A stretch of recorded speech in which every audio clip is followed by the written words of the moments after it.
Porque cuando dicen qué quilombo se va a armar, está muy claro que no están hablando simplemente de que va a haber movilizaciones, sino que están amenazando la paz social, como bien lo puso en claro el senador Mayans. Bueno, falta el último, los días más felices. Los días más felices. ¿Qué título le pondrías a este momento a la Argentina? Los días más infelices. ¿Los infelices? Que los días más infelices del peronismo han seguido siempre, históricamente, a los días más felices. Los días más felices eran los del 46 al 49, con Miranda, Evita, y terminaron en los días infelices de Gómez Morales. Los días felices de Gelbar terminaron en los días infelices del Rodrigazo.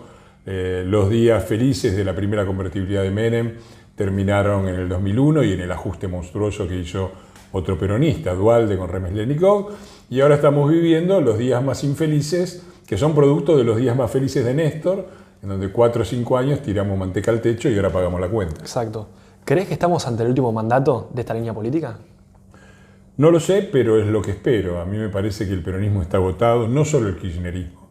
El peronismo está agotado. El peronismo trajo toda una serie de novedades a la política argentina. Prometió que aboliendo la República íbamos a instaurar el bienestar general y la justicia social. Y fue muy efectivo en destruir la República, pero no logramos ninguna justicia social ni bienestar, y espero que finalmente la ciudadanía argentina les haga pagar las cuentas de los desastres que han hecho históricamente. Y en pocas palabras, ¿cómo definirías al kirchnerismo? Bueno, el kirchnerismo no es más que la etapa actual del peronismo. Por supuesto que tiene modulaciones particulares de la época, pero yo no veo nada original. Los que recuerdan como Julio Bárbaro un Perón distinto a los Kirchner se equivocan. Es decir, la agresión en todo han sido similares, en la política económica distribucionista y manteca al techo de los primeros años, en los ajustes que vinieron después, en el ataque a la prensa. Recordemos que Perón directamente expropió el diario más importante, que era La Prensa, y se la dio a la CGT, cosa que los Kirchner no lograron hacer. Recordemos que en las épocas de Perón se torturaba en las comisarías, como demuestra el testimonio, por ejemplo, de gente indudable como Osvaldo Pugliese o Atahualpa Yupanqui.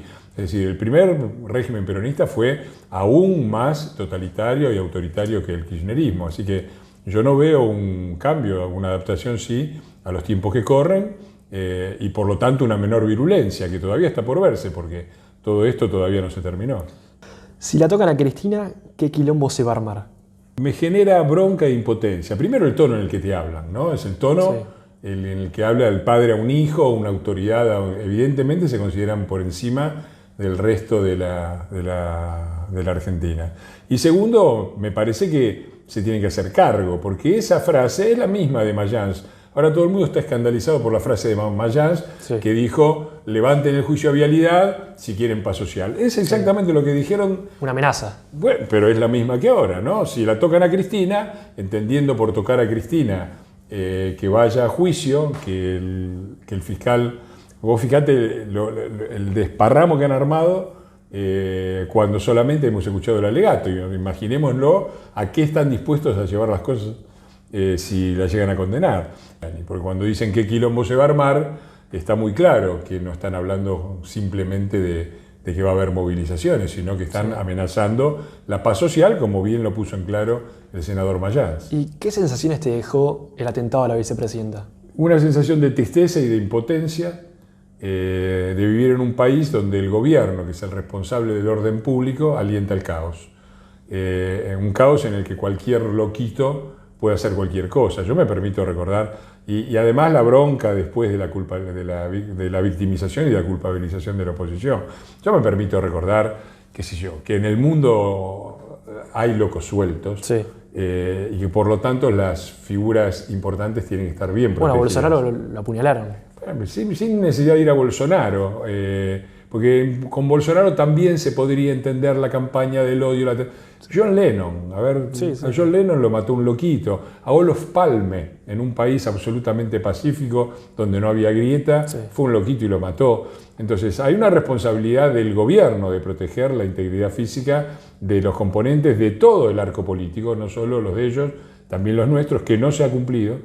Y ahí se desnuda también la hipocresía de ellos, porque por un lado ellos dicen, el clima de odio causó directamente el atentado. Ahora, Si vos ves un clima de odio capaz de causar el atentado, lo primero que haces es proteger a la vicepresidente, ¿no?